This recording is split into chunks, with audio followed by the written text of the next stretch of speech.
गणित, तो गणित में समुच्चय हम लोग पढ़ेंगे समुच्चय यानी कि सेट, इसको हिंदी में बोलेंगे समुच्चय बोलेंगे। इसको बोलते हैं इंग्लिश में सेट्स। तो A-U-B इसको बोलते हैं यूनियन को बोलते हैं लसा। A-A-B इसको बोलते हैं इंटरसेक्शन, इसको बोलते हैं मसा। ए होता है यूनियन, ए होता है इंटरसेक्शन। ए क्या होता है यूनियन और ए होता है इंटरसेक्शन। इंटरसेक्शन कहने का मतलब होता है मसा और यूनियन कहने का मतलब होता है लसा। तो मान लेते हैं कि ए का समुच्चय है A, B, C, D है, ठीक है, और B का समुच्चय है A, B, C और F। तो हमसे पूछता है कि यूनियन इसका क्या होगा, यानी कि लसा क्या होगा, AUB लसा क्या होगा। तो लसा पूछता है, तो जो समुच्चय ए में रहेगा उसको सबको लिख देंगे। तो लिख देंगे A, B, C, D। अब B समुच्चय में देखेंगे तो B समुच्चय में वैसे समुच्चय को लिखेंगे जो ए में नहीं है। तो बताइए ए में कौन नहीं है, ई है, ई ए में है नहीं है, तो ई इसमें लिखेंगे, एफ लिखेंगे क्योंकि ए में नहीं है।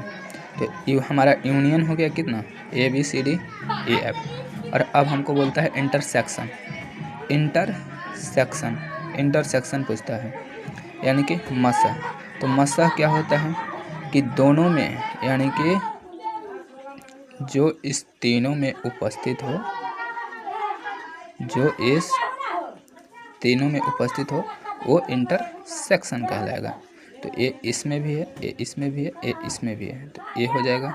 बी इसमें भी है, समुच्चय ए में, समुच्चय बी में भी है और हमारा यूनियन में भी है, तो बी हो जाएगा। सी इसमें भी है, इसमें तो सी हो जाएगा।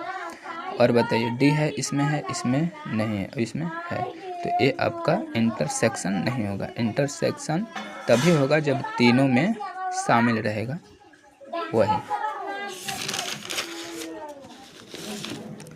अगला सवाल में है हमारा ए समुच्चय है A, B, C, D, B समुच्चय है A, B, M, N। तो हमसे पूछता है यूनियन, तो A, B, तो जिस समुच्चय ए में जो रहेगा उसको लिख देंगे A, B, C, D, और समुच्चय बी में जो ए में नहीं था उसको लिखेंगे, तो M, N। ये हो गया हमारा यूनियन। अब इंटरसेक्शन लिखेंगे, तो इंटरसेक्शन में जो तीनों में शामिल हो, तो ए इसमें भी है, ए इसमें भी है, ए इसमें भी है, तो ए बी इसमें भी, इसमें भी, इसमें भी, तो बी लिखा जाएगा। और सी इसमें है, इसमें नहीं है, इसमें है, तो यह इंटरसेक्शन नहीं होगा। एम का समुच्चय है 1, 2, 3, 4, 5। एन का समुच्चय है 1, 2, 4, 7, 8। तो एन क्या होगा, तो एम का समुच्चय पहले लिख देंगे सब, तो 1, 2, 3, 4, 5 लिख दिए। अब हम लिखेंगे जो समुच्चय एन वाला समुच्चय लिखेंगे, तो एन में जो एन में वैसे समुच्चय को लिखेंगे जो एन में एम में नहीं है, तो 7, 8 लिख दिए। अब इंटरसेक्शन में लिखेंगे जो तीनों में शामिल होते, 1 तीनों में है, 2 तीनों में है, 4 तीनों में है, बाकी और कुछ नहीं। यहाँ पे ए समुच्चय है 4, 5, 6, 7, 8, बी समुच्चय है 3, 4, 7, 9, 11, 13। तो हमारा यूनियन क्या हो जाएगा, तो यूनियन ऊपरे वाला का सब लिखेंगे, तो 3, 4, 5, 6, 7, 8, 9, 11, 13, यानी कि 4 ऊपरे वाले लिखेंगे, 4, 5, 6, 7, 8 ऊपर वाले लिख दिए। अब देखेंगे कि यूनियन, अब देखेंगे समुच्चय बी में, तो इसमें देखेंगे कि जो ए में नहीं है उसको लिखेंगे, तो 3 ए में नहीं था तो 3 लिख दिए, 11, 9 ए में नहीं था तो 9 लिख दिए, 11 इसमें नहीं था तो 11 लिख दिए, 13 इसमें नहीं था तो 13 लिख दिए।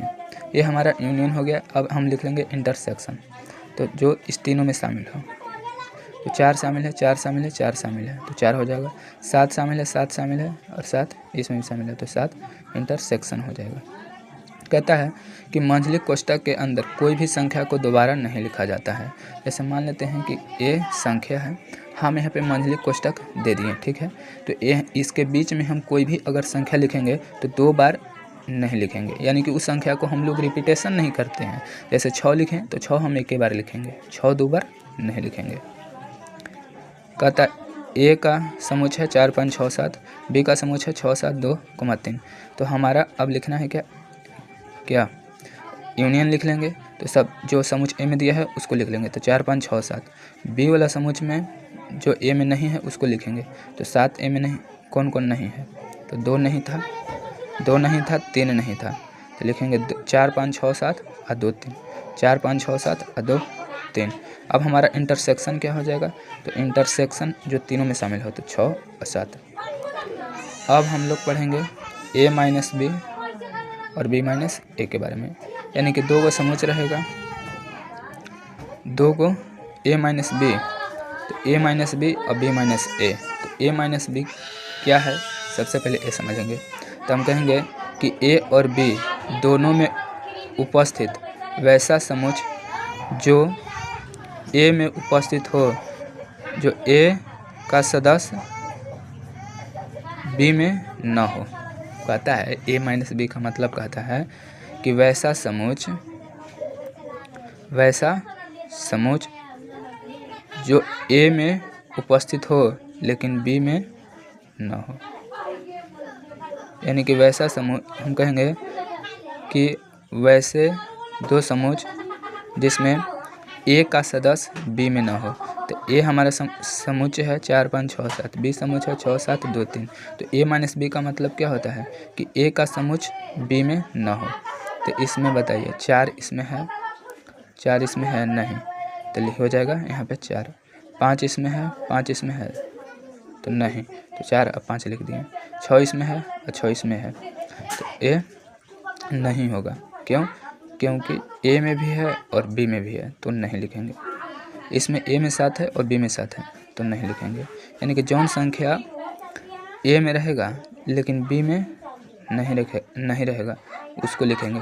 तो ए का सदस्य बी में ना हो, तो 4 और 5 बी में ना है, बी में 4 5 थोड़ी ना है, तो 4 और 5 हो जाएगा ए माइनस बी। और बी माइनस ए का मतलब क्या होता है कि बी का सदस्य ए में ना हो, बी का सदस्य ए में ना हो। तो बताइए ए बी है, बी का सदस्य 6 7 2 3 है, तो बी का सदस्य कौन नहीं है? बी का सदस्य कौन ए में नहीं है? तो 2 और 3 ए में है नहीं है, तो हो जाएगा 2 3। अगर देखिए ए माइनस बी में पूछे तो हम करेंगे क्या कि जैसे ए समुच्चय ए है, बी समुच्चय ए है।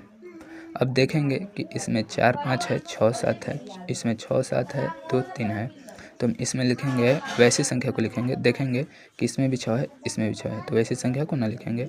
इसमें भी 7 है, इसमें भी 7 है, इसमें नहीं लिखेंगे। ए माइनस बी में वैसे उसको लिखेंगे जो ए का सदस्य बी में ना हो। तो 4 और 5 बी में ना है, बी में कौन नहीं है? तो 4 और 5, तो 4 5 होगा। बी माइनस ए का मतलब कि बी का सदस्य ए में ना हो, तो बी का 2 और 3 ए में नहीं है, तो 2 और 3 हो जाएगा। और यूनियन और इंटरसेक्शन, यूनियन और इंटरसेक्शन ये हमारा हो गया यूनियन, अब ये होगा इंटरसेक्शन। यूनियन मतलब एलसीएम और इंटरसेक्शन का मतलब होता है एचसीएफ।